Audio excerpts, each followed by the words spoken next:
All right, so welcome to the Phoenix DevOps meetup again. My name is Stephen Kuenzli. I'm an organizer, and today we're going to be talking about how to secure an S3 bucket and still use it. So, like, it's one thing to secure your data. It's another thing to be able to get access to it when you need it, and sometimes those things are in tension. So, a little bit of background about me. I have been spending the past 6 months deeply and the last 3 or 4 years generally helping people build and deploy secure applications on AWS. And the last 6 months I've been really focused on helping people understand and improve their security policies. So my goal here today is to help you understand some of why securing data in S3 is hard, some things that you can do to understand what's going on and get it right, and avoid some common pitfalls on your way to a secure application deployment. So the general arc of this talk is, first we'll start with why this matters.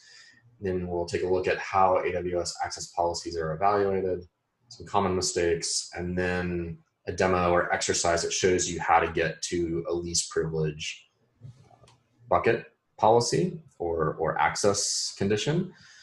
And then we can do some Q&A. If there's questions, as we mentioned, that you have as we go ahead and pop them into the chat, and I'll try to handle them. Or Jonathan can surface them. I can't see them. Okay, now I can see them.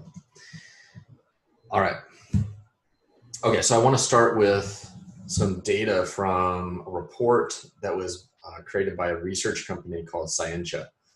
And what they did is they analyzed, they're a professional research company focused on cybersecurity, and they analyzed a whole bunch of insurance claims and other data. And they found that over the course of from 2010 to 2018, almost 24% of Fortune 1000 companies are breached annually. So that means they have one or more breaches. Where they lose some data it's stolen by an attacker or destroyed or something like that. And the monetary impact of those breaches runs between $350,000 and $1 million per incident for a typical, the median cost to the range of $5 million to $95 million at the P95, the 95th percentile and larger. And one of the things that's really interesting about that, and I highly encourage you to read the report. There's a link there at the bottom, and I'm going to share these slides. But the really interesting thing that they found is the biggest correlation or the driver of cost impact is really the revenue of the organization. And so the top 250 firms, their extreme breach size is much larger than others. That said, there's kind of a lower bound on what a breach costs. Around $100,000. It's not really shown on this chart or these figures. It's elsewhere in the report.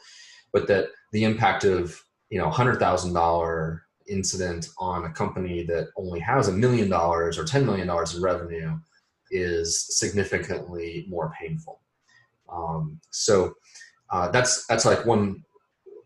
I want to start off with this lens of why do we care about this so much, other than the ethical concerns around keeping people's data safe. There's a bunch of financial risks associated with this. And on the extreme end, I like this to share this slide. This is for, we might recognize Dr. Evil here. This number is the lower bound of the impact and cost estimate for the Capital One breach. So they actually, when they announced that breach in 2019, they estimated $100 million to $150 million of impact. And we'll actually kind of see how that turns out. It will probably show up in their 10Q, their annual report. Sorry, 10K. But this can have like very large impacts to finances, to brand, etc. And I'll say that actually, let me pause 1 second. Let's try something. So if you go to the first, okay, good. So let's switch. I'm not sure how to do participant mode. So there's a little poll. So we've got 3 votes so far. That's actually really cool. So if everybody opens up the group chat in your Zoom controls, you can see the group chat there. Stephen's pasted 2 links, one to job opportunities, which is an open editable Google Doc, but we're more interested in the polls right now. So we're going to do some live polling of the group. If you click the Slido sli.do link, you can get to the live poll questions and start answering, and then as people answer, we can see the results of what people are feeling and thinking about these questions. So we've got 4 people responding so far. Yeah, cool. And let's see. I'm not sure if something's wrong or not. I don't see anything in my chat. There's no links or anything. So under the Zoom group chat, you can see, individual chats with individual people, and then at the top there's one that says everyone. And under everyone in the Zoom chat, Stephen's posted the polling link, the sli.do link. Okay, cool. So we have 8 votes now. So that's pretty good. And I'm gonna go ahead and, in the interest of time, I'm gonna share some answers. So we have 9 participants. One of those is probably me. So number 1, Stephen, we can all see the results after you submit your response. We can see the live results. Great. You don't need to share that part. I forgot that part. Okay, great. So yeah, so the number 1 thing, at least out of the things that I shared, is okay. So the AWS security model is complex and full of gotchas. It's difficult to tell when the security policy is correct. And let's see, testing new security policy without breaking everything. Okay, cool. All right. Well, it's I wanted to include not hard because it's someone else's job. In some of my conversations, that actually comes up, and I'm not saying that. Make no judgments about that. Different company cultures, or different organizational cultures are different.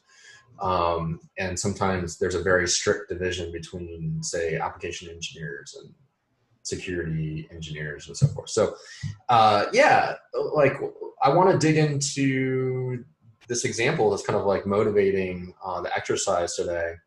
And like here is a flow chart of the way I think about whether a given principal is allowed to access data. So let's imagine, let's go back to the Capital One incident, and there's several others that are like it, where an attacker breached an EC2 instance, which was running a web application firewall.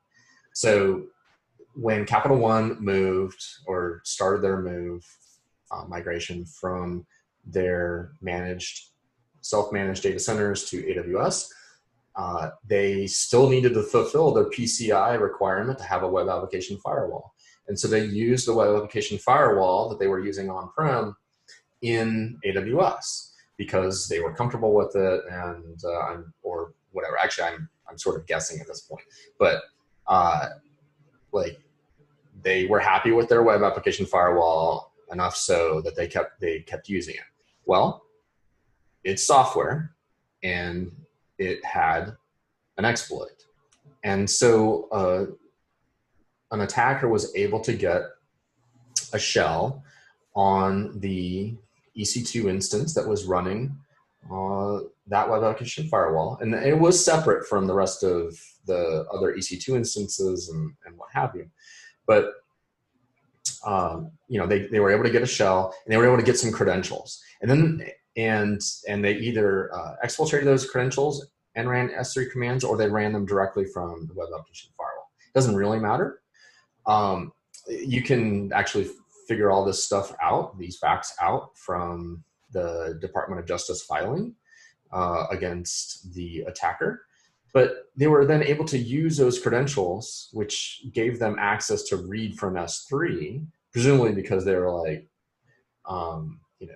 maybe reading and writing logs to an S3 bucket, or, it doesn't really, I don't know the origin story of that over permission, but I do know that they were able to get widespread access to list all the 700 or so S3 buckets in that account, and then go and poke around and notice that, like, oh, there's this thing called credit applications, and start like retrieving data. So the facts as they appear, at least in that DOJ filing to me, are that the credit applications bucket was using a default S3 security policy, which doesn't provide any limits on like what IAM users and roles can come in and like get data per se. Like there's no specific allows or denies there. So it follows the IAM policy. And so when the firewall role was used to call S3 get object, since there was no S3 bucket policy, it wasn't denied. Like it's really pretty simple, like in action, right? Now, understanding all this is kind of a different matter. It may be unintuitive to think that any IAM user or role that has S3 get object would have access to all the buckets in an account. And it's true, like that is unintuitive, and it was explicitly granted. It wasn't like there wasn't a failing in the IAM or S3 implementations. What happened is that the permissions were effectively over provisioned. So what we need to do is come up with good ways to limit access. And it turns out that the thing that is probably most critical to least privilege in practice for people, particularly with S3, is to use what's called a bucket policy, which is a second layer of security policy that's applied directly to a resource like such as a specific S3 bucket or a specific SQSQ. Because what happens is when that firewall role issues a get object, S3 get object command action, it goes and is evaluated by IAM, and if the policy says sure, like it proceeds on, and then the S3 service checks to see if it's allowed or denied, and that determination is made on the basis of its bucket policy. And so we'll see a little bit more detail about how that happens in a second.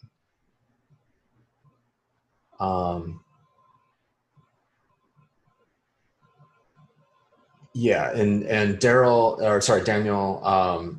shared a link to like the server-side request forgery issue. I think so. SSRF has gotten some good, like it's an important problem, server-side request forgery. That's where basically you steal the EC2 instances credentials and then use them for something else. I think that the more significant issue is actually that the access control was insufficient generally. And it's true, like this all started with stealing a credential in SSRF, but it could happen in other ways, as we'll see or similar problems can happen in other ways internally. So this slide, what it's showing is a policy, a bucket policy that would have, or like the sort of policy that could have prevented this kind of problem.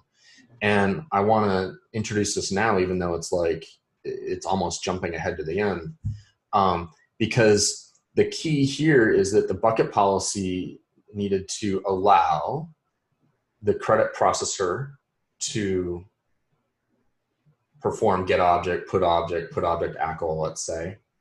And it also needed to deny everything else. And this second statement is what people forget. And this is the thing that is critical to guarding against over-permissioned IAM policies, whether that's an IAM policy of your own making or something from the managed policies. Let's see. So here is the flow chart of how access policies are evaluated straight off the AWS docs. Everything starts off with a deny,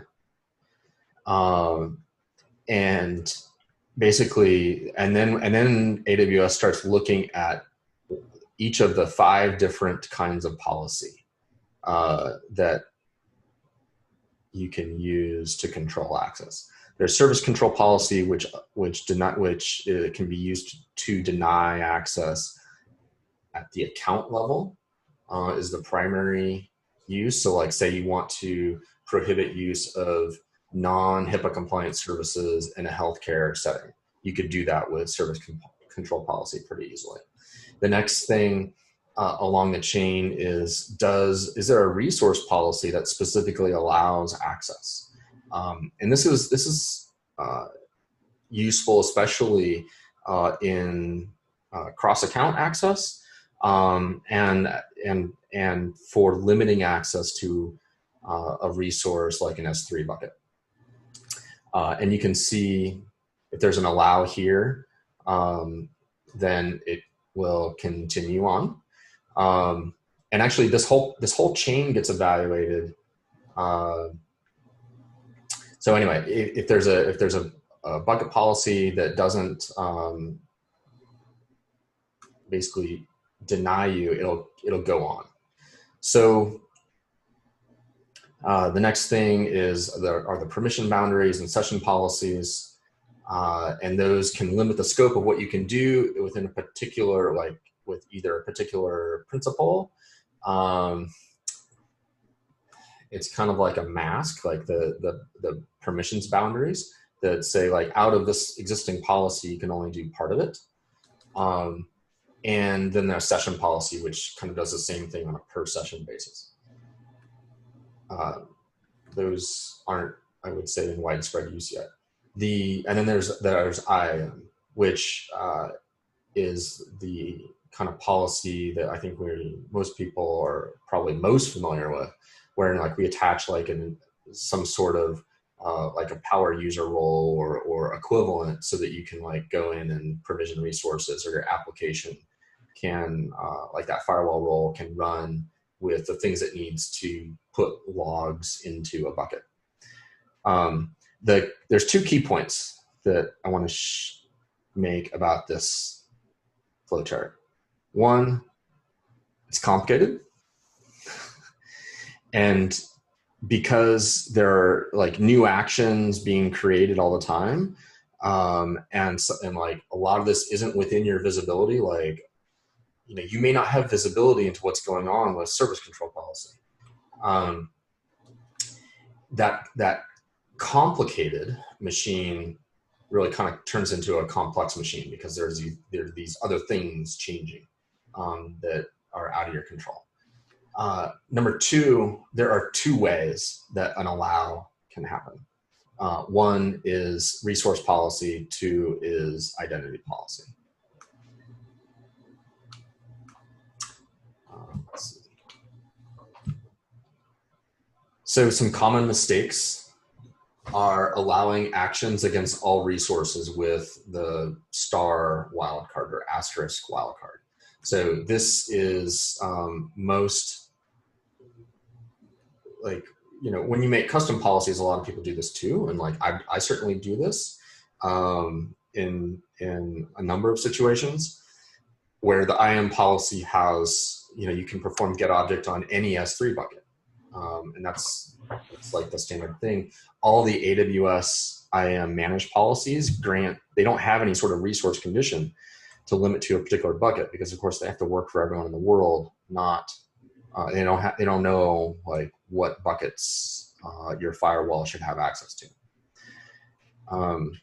There's another kind of mistake that you can run into with allowing actions using wildcards. So like S3 get, well, that covers a wide set of actions, some of which, like if you like read data, like get object and get bucket policy, you know, want the first getting objects, like that's data and that's important. But getting bucket policy may also be a very interesting thing too, because that may help inform an attacker of like what they need to be able to do. And moreover, like this grows over time. So there have been cases of people where, you know, they apply a star at the end of the actions, and then, you know, there's like I would estimate between 5 and 10 actions, even in like core data services being released per month, and security services, or at least there were in January. I need to check my data on that. But like this set of actions grows over time. So if you're not explicit about it, there's this creep that's going to happen. And all this can leave you feeling like, even if you're accustomed to being a Jedi at AWS and so forth, like, how am I ever even going to succeed at this?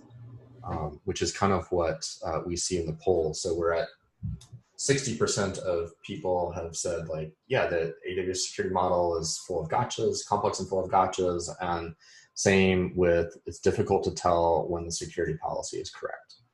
So let's see.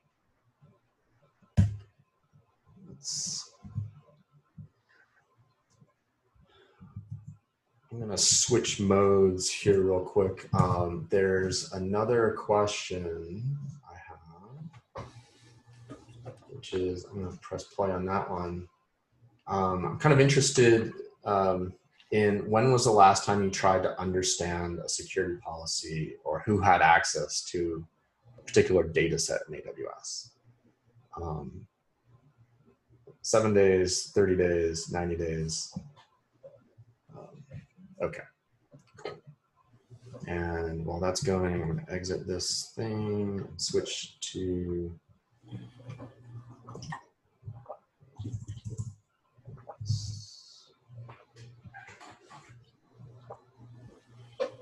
all right. So let me, I didn't introduce a scenario. Let me introduce a scenario.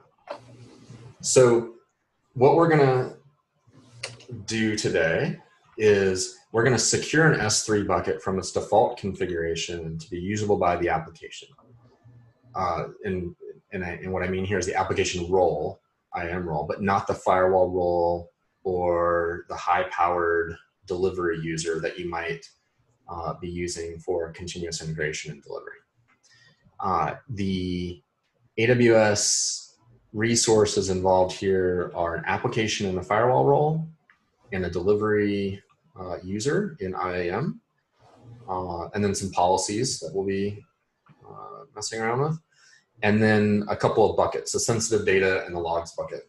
And this is in a Git repo that I'm going to share as a comment on the meetup when I share other resources and so forth. So if you want to like follow along at a later time and do this, that's going to be possible. So let me go back here. All right.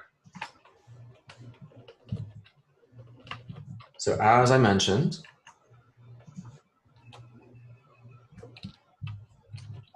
there's this restricted, sensitive data bucket. And so what I did is I made so I'm just using Terraform to kind of set up the base scenario. Terraform isn't necessary. I just wanted to try and be able to reset everything to the right state and to make it creatable by other folks at the meetup. So let me log in. Oh, shoot. Looks like my session's timed out.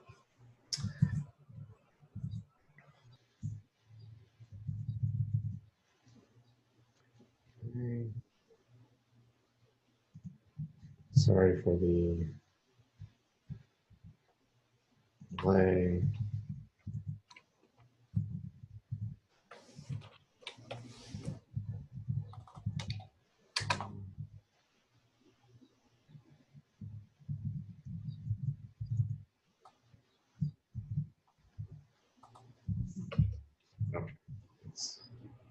All right. So what I just did here, this little bit of magic. If you're not using AWS Vault, I highly recommend you check it out. So what it does is I just created a short-term session, and this exec says, hey, AWS Vault, please essentially execute command with this profile from my AWS config. And here's the separator for the the real command that I want to execute. And it didn't give it anything. It's what it did. It actually basically created a bash shell, or a shell rather. And now I can list account aliases, and we should be in my test account. So this will be good for an hour. So hopefully that'll be enough time. But we can go and run some commands. And I also use AWS Vault to pop, create links, and log into the AWS web console. And I never handle any passwords, which is great, or access keys.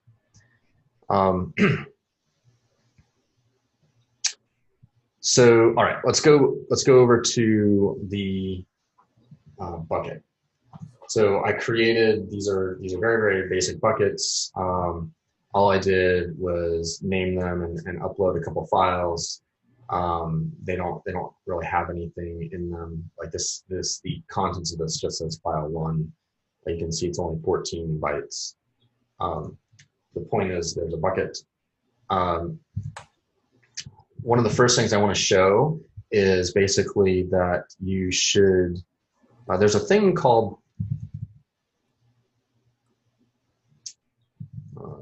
come off my script here real quick. So right now I'm in the console here, but I can pop up and open up, oops.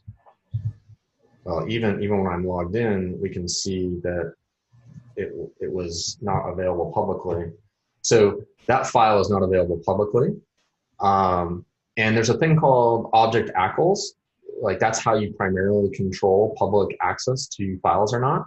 So even by default, with a default bucket setup, this stuff is not, your data is not publicly available. And that's, I hope that's not news or whatever. I just want to clarify that. One of the ways you can prevent it from ever becoming public is come in here and do block public access. So I'm just gonna click that on. We'll show that, we'll confirm. This is super easy to do, but you'll notice, or one of the things I want to point out, that Terraform did not enable that when I provision things by default. So if I go back to just this list of buckets, you'll see that the sensitive data bucket now says not public. And I provisioned this K9 test bucket 1 yesterday through the console. If you create this bucket, it's gonna default you to blocking public access. This K9 bucket 2 I did with Terraform by default originally, and it did not enable the block public access feature. So I just wanted to kind of point that out. And you should try, I mean, I highly recommend leaving the block public access on for all your buckets and potentially enforce at the account level, which we won't talk about today, but it's possible. That's a feature. So let's go to the dashboard. The next thing I want to show you is a policy simulator. So, and I'm one of the reasons I wanted to go back to the IAM dashboard and like show you, okay, I mean, you can search for policy simulator, but what the policy simulator allows you to do is like literally answer the question of, can this principal perform this action on that resource? So it can be very useful to sorting out what's going on. And so we're going to be using that quite a bit today. So let's go to the firewall. We'll pull up the firewall role.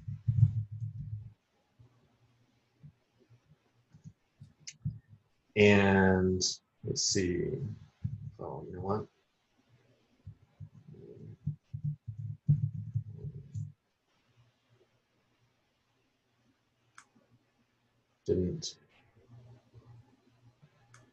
When my shells died, I didn't end up reapplying all the policies I wanted. So what this is going to do is it's going to put the S3 full access policy back on my firewall role. So the Terraform creates a sensitive data bucket, a logs bucket, an application role, a firewall role, and a delivery user. The application and firewall both have the Amazon they both start with the Amazon S3 full access role, and the delivery user gets administrator access. And our mission is to make it so that only the application can access our sensitive data. Okay, so the policy is back on the firewall. So here we can see the firewall role has the Amazon S3 full access policy.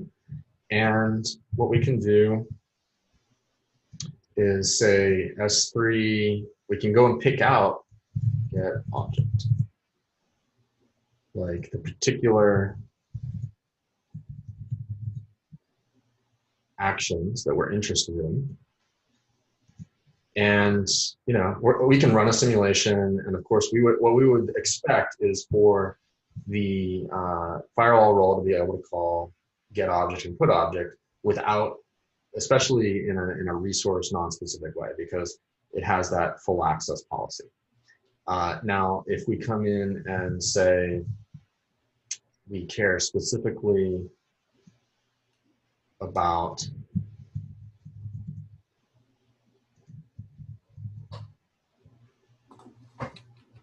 our sensitive data bucket, it also says, yep, it's allowed. And interestingly, if you click, so let me show you what I did there. So I clicked on the Chiron, I think it's called. Jonathan, feel free to correct me.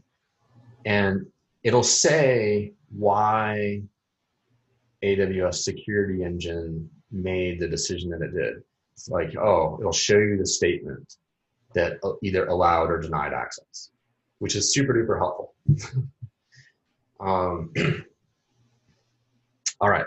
So now we're, here's another check. We don't have to like even run any test commands necessarily.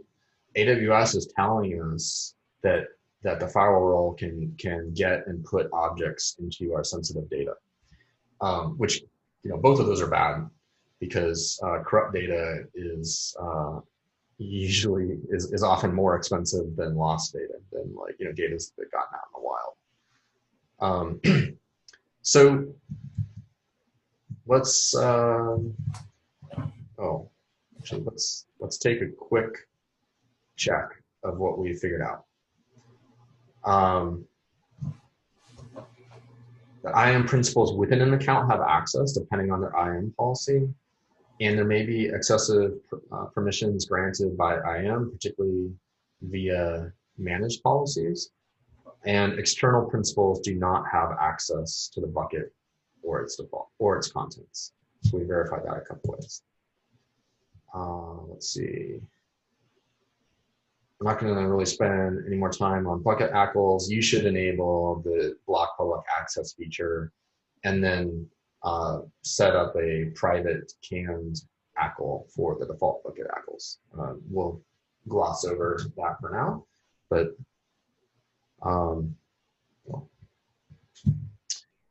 and okay, so now like we've taken our first steps down the path of like locking down access to our account, but honestly, like at least internal to the account, or sorry, internal to the account, our bucket, all that we know at this point is that the firewall role has access when we don't want it.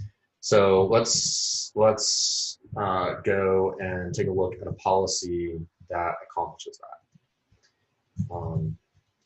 So what we need is to replace our S3 full access policy with something a little more targeted. And so this is super targeted. This only allows put object. Let me change this.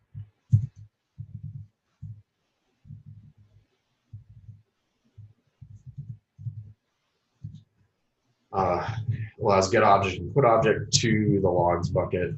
You'll see there's replace me tokens throughout these policies that you'll see if you take a look at it in the repo once it's available. And that's so that there's some commands that I share that will help you replace them.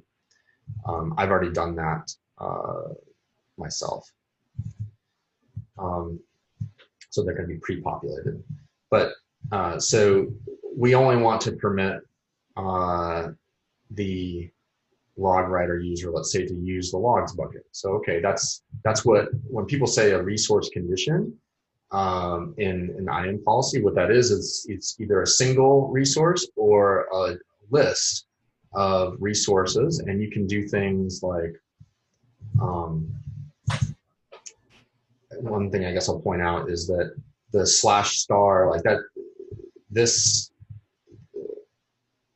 just specifying the ARN to the bucket identifies the bucket itself and pertains, I think, mostly to different administrative actions.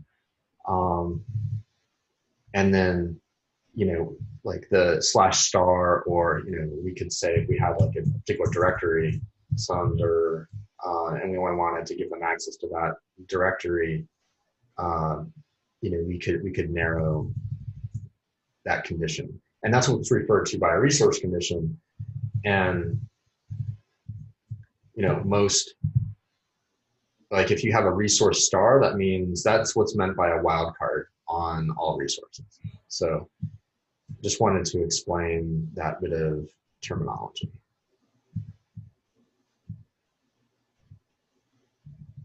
Okay. All right. So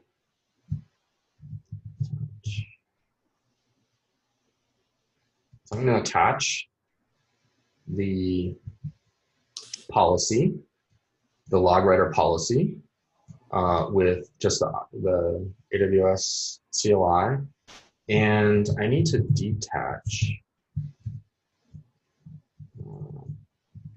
Oops.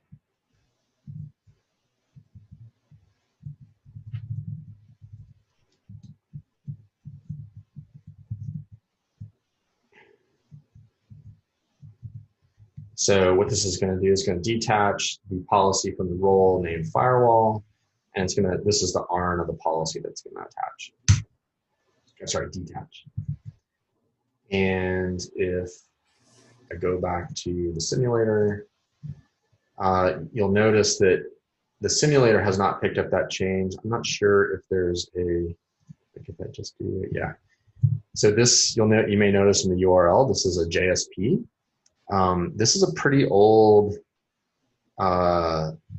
facility, although I can tell you that it's actually getting updated. This UI is a bit different from even a few weeks ago. So let's come back here. S3.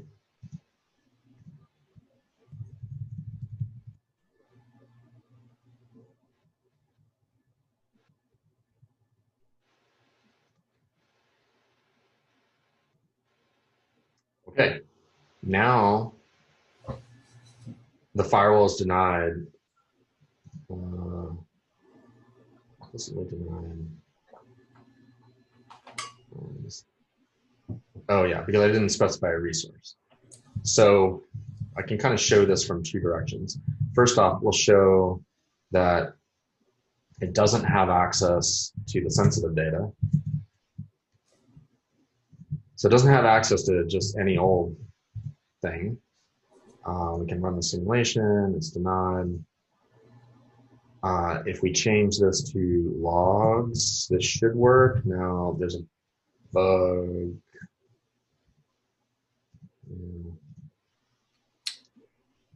Maybe just specify the S3 path instead of the ARN. S3 path instead of the ARN. Well,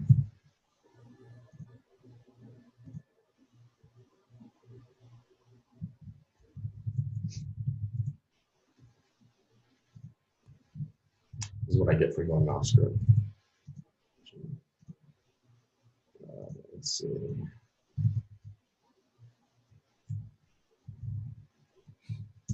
You're specifying the ARN there.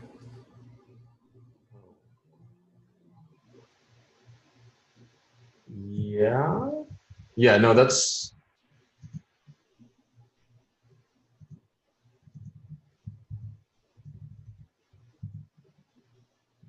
right.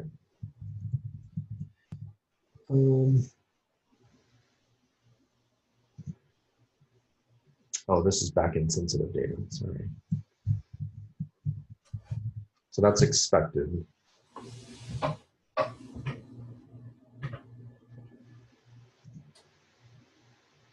Okay, so this is actually closer to what I expected. There's a funny thing going on in the UI, this UI, where the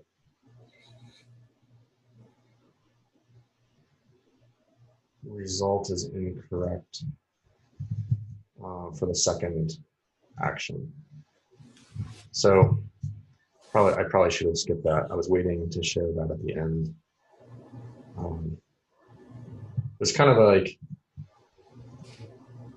in some sense, we'll do the put object, which failed previously.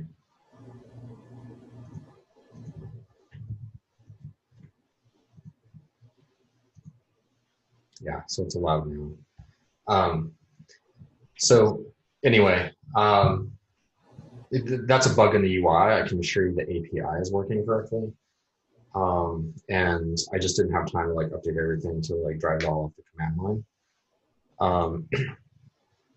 But here's a tool by which you can explore whether or not a particular action to a particular resource is allowed. That's the key point.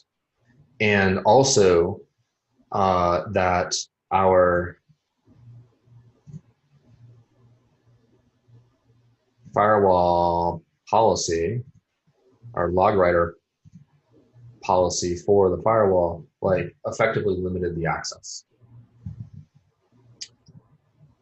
Okay, so any quick questions before I move on? So the takeaways are IAM principals within an account may be granted access to a bucket by their IAM policy. And excessive permissions, again, are often granted via IAM. And you thought, like, maybe you're thinking, like, well, that's cool that you updated this one IAM principle, but, like, we have 100 of those or 50 of them. And, like, yeah, like, there's more to this. So we need to dig into resource policy. This point right here. That's what is going to be the key to like really locking down access to data at the point, like where that data exists. So what I want to start with is here's a policy that only allows access and it allows all the actions, like just for like simplicity here, I'm allowing all the actions, but like it only allows the application role to access the sensitive data bucket. And this is intended to be a bucket policy, and you can tell like this is essentially the same language that we use in IAM.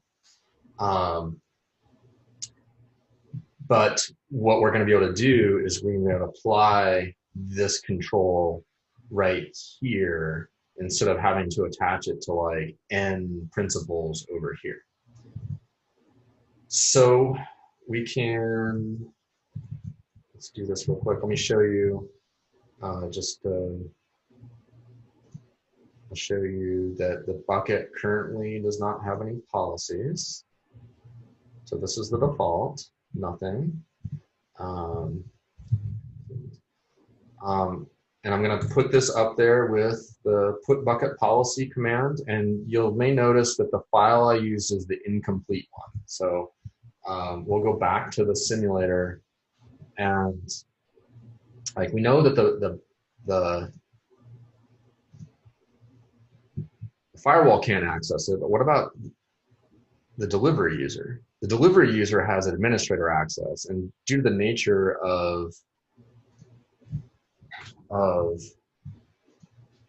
like CI/CD, they have to operate with a lot of privileges, but we don't want our CI/CD system to be able to have an insider either accidentally or maliciously extract a bunch of data from a bucket. So from a sensitive bucket. So let's come in again and get object. I'll just do get object since I already demoed the bug. Okay, so the delivery user is allowed to get objects, and like maybe this is confusing to you because this policy says like only permits the application role. It only has an allow for the application role to access. Well, this is yet another case of where an unconditional grant on the IAM side has given access. So like we need to shut that down. And so what we need to do is like this is basically that policy extended with a deny everyone else. And I want to go through this real quick. Okay, we're going to deny all S3 actions to our sensitive data bucket unless the ARN equals our application role, or importantly, my administrative role that I'm actually operating with right now. And the key for this is because like IAM policy, like these policies really work, right? So we don't want to like shut ourselves out of being able to like do all maintenance. Or maybe you do, I don't know. Like you can still come in, like you can log in as a root user and update your bucket policies. If you make yourself a too restrictive policy. But like, let's put this up now, and I'll show. Let's go over to the bucket policy here. Show that it's uploaded. Okay, great. Here's our deny everyone but the application and the admin role. And now we need to reload this again. Again, administrator access, that's fine.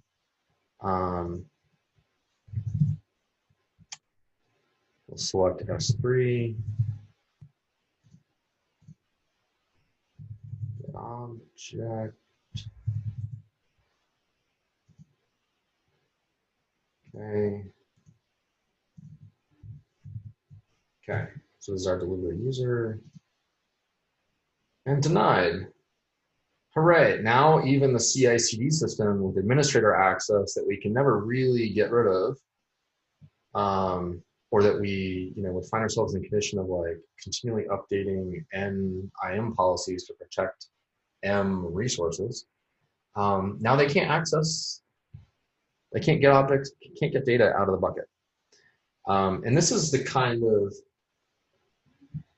access control that I would expect organizations to adopt to like really, like if you really want to protect your data, you're going to have to use resource policies in practice to at least narrow like who can access the data. And like, you don't have to be this specific, like you can, the conditional expressions in resource and IAM policies are quite powerful, and you can operate on tags, you can operate on, like you can do like wildcards in here. So say this was named differently, like you could do admin something. So the key is that you got to control, in practice, you need to control access with resource policies for services that have them. And that those resource policies must deny all unintended access to close the gap created by especially the managed policies. So my hope is that you feel a little more confident and that maybe your data, you can take some of this home and like your data will be a little bit safer. But look, protecting your data with narrow, least privilege AWS security policies is harder than it looks. There are tools that can help you understand the like actual effects of your policies. And you can save time and energy by engineering robust security libraries and using tools that really try to help you out in this space. As I mentioned at the beginning, we at K9 are like building some of these and like really focus on this problem, helping people understand and improve their security policies and protect their data. So if you have any questions and like want to go deeper, or even like want a S3 bucket tune-up, just feel free to contact me. All right, so let's open it up for questions, comments, discussion. Feel free to unmute and ask. Jonathan, do we have any questions that came up? No, we didn't have any questions come up. Feel free to jot them down in the group chat, or if you want to just ask them, that would be fine too. So I didn't talk about the results of the poll. So the last question, when was the last time you tried to understand a security policy or had access, or who had access to a particular data set? And it looks like a lot of folks here are actually pretty deeply involved in security policy engineering. That's neat. Is there anyone who is a security engineer? Like that's like your title, you have security engineer in your title? I have the security specialty certification from AWS. Okay, yeah. So I suppose you do this all day long, Dave. It is a difficult one to get, by the way. Yeah. So help me understand what I missed, and like what is it you're like, I wish I want to share this. Like now is a great time to share something about what we just saw. I realize I put you on the spot there, but like, is there something that I missed that you feel like people should know? That would I be a mean, great. I think that was a great kind of dive into. Uh-huh. It's definitely I've spent many hours dealing with this a lot of times it comes down to little things here and there, and you actually kind of pointed that out, kind of when you were looking at, why something wasn't working, and that's something that's come up a lot in my experience. Is sometimes it just takes time to get things just right. It can be a little bit confusing, but it's one of those things that the more you do it, the better you get at it, and you start kind of realizing there's a few areas that it's kind of easy when you're first starting out to get caught up. Yeah. But once you start doing it more and more, it does become easier. And the tool, there's a lot of, I mean, there's a lot of tools out there that maybe aren't obvious when you just are in the AWS console. So that's the other good thing that I think was good for everybody to see. The Yes. various tools that are available to, because if you just use the console, it's really easy to mess up somewhere. Right. Right. Yeah. The policy simulator is incredibly useful. I will say one of the other recent changes, well, recently, in the last year or so, is that AWS does make it much more obvious now when you're in S3 part of the console that it will straight up tell you if something's public. They've become much more obvious in showing you if something is potentially vulnerable. That used to not happen. You kind of had to guess in the past. That's Did I right. do this right? Is this public or not? And AWS does do a lot more today to help out. Right. Uh, yeah, Danielle, do you want to describe how, I don't know, if if you want to describe how you use access points, I think that would be useful to everyone. Like access points, S3 access points are a new thing. Or Yeah, relative. so yeah, one of my customers had a large data set that they wanted to share with other accounts, some that fell within the same organization, but some were also just AWS accounts that were affiliated. And so to make that, instead of having to duplicate that data, or just start, they needed to have certain objects available to certain accounts, but not others. And so S3 bucket policy started becoming, very complex at that point. So they were able to configure access points with VPC endpoints, and then allow just specific VPC IDs and roles from those accounts to access specific objects. So it makes it a little bit less complex than trying to manage everything inside of the bucket policy. So you can kind of like granularize your access, or even inside your own account, if you have multiple applications that have different levels of access to objects or permissions inside of a bucket, access points can be useful in those instances. I would definitely not say that the use case for everything, but there's definitely patterns where they could become useful. That's neat. Can you treat an S3 access point kind of like a proxy? And then Yeah, so aggregate the number of buckets behind it? So there's an access point has a relation to, it's a one-to-one relation to a bucket. Okay. And they're also within regions. Okay, right. Yeah. They're not going to make the global resource mistake too many more times. Okay, cool. Any other questions or comments people want to or problems that people want to raise? You have a question, you want to interested in solving a particular problem? Stephen, can you go into a little bit, maybe in your own practice with customers you see, how many of them are using S3 as a tool for public access where that's intended? And how do you sort of manage how people view, access to public buckets that are intended on purpose to be public? And is there, an easy way for people to see which ones are supposed to be public? Just thinking public buckets aren't inherently bad. It's just when they're unintentionally public or unintentionally wide open that I think we get into trouble.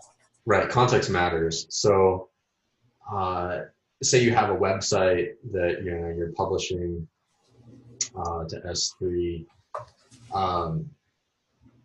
That's a situation where you might want to have those objects public, or like CloudFormation templates. Like if you're vending CloudFormation templates for other people to use, they need to be accessible via S3, or that's one of the ways that you can distribute them. And so those are intentionally public, and so you can't just like apply that block public access hammer at the account level. The way I like to handle it is basically with a Terraform module or other infrastructure code module that codifies, that parameterizes the whole thing, and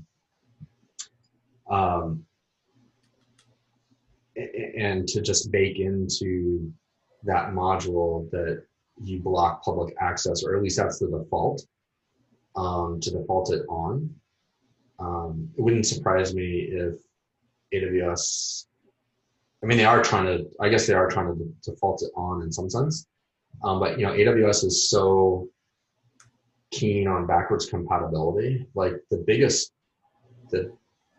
so to answer your question, I would use a library that manages S3 buckets and like code that library to at least default, if not hard-coded buckets, to being that block public access feature on. You can also set up like AWS config and so forth to notify you when you have public buckets and so forth. The thing is it doesn't actually, the system isn't going to tell you like all the objects underneath that are public. They only, like the block public access is more focused on like preventing it from happening in the future. So that's still kind of a hard problem, but. If I could add one thing to that, kind of encouraging people to look at, a lot of the scenarios that I've worked with in the past where some sort of public access was required to an S3 bucket, what we actually did was use CloudFront, create a CloudFront distribution rather than providing direct access to the S3 bucket. Yeah. So that's a very good way to go to kind of give another layer of separation. Right. And you can do that. You can, and now maybe I'm even a little rusty, but like you can even, I think, configure ALBs such that they only permit ingress from CloudFront.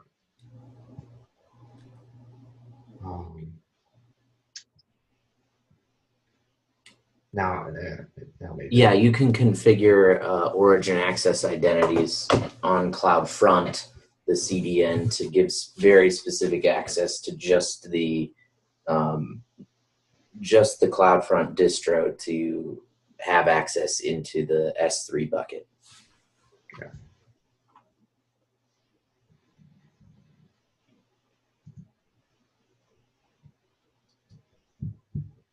Okay, well, let's see. Let me bring up, actually I did want to share, maybe share my desktop just to show what's going on with the jobs. Okay, so we had two folks chime in that they're hiring. So AWS and, Contino, nice.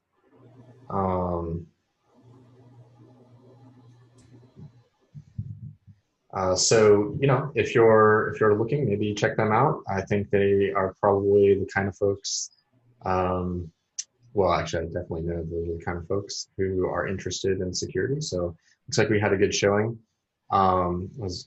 And if you have feedback that you want to share privately with me on the meetup or ask questions, feel free to hit me up at either hello at K9 Security or Stephen at k9security.io. So, all right, I'm going to stop recording.